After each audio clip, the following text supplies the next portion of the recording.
Asparagus by Marriott. Edgar. Mr. Ramsbottom went to the races, a thing as he'd ne'er done before, and his luck always follers beginners, won £5, no less and no more.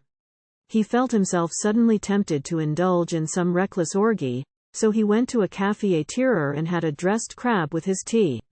He were crunching the claws at the finish and wondering what next he would do. Then his thoughts turned to home and to mother, and what she would say when she knew.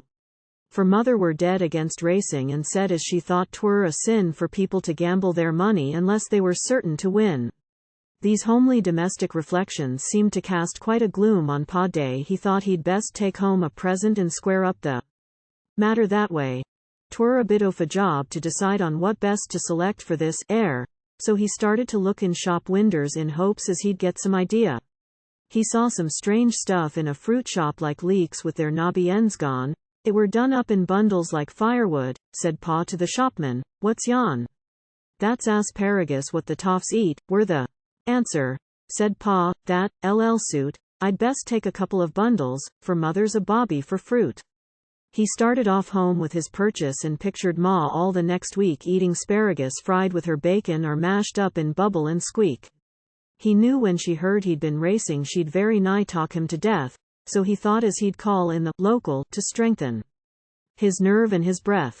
He had hardly got up to the counter when a friend of his walked in the bar. He said, "What ye got in the bundle?" "A present for mother," said Pa. "It's asparagus stuff what the toffs eat," his friend said. "It's a rum-looking plant. Can I have the green ends for my rabbits?" Said Pa, "Aye, cut off what you want." He cut all the tips off one bundle. Then some more friends arrived one by one, and all of them seemed to keep rabbits. Pa had no green ends left when they'd done.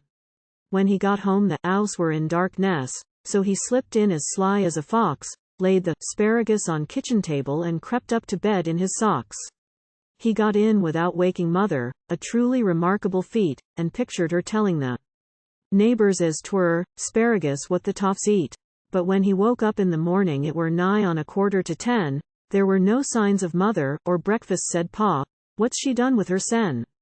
He shouted, "What's up there in tea kitchen?"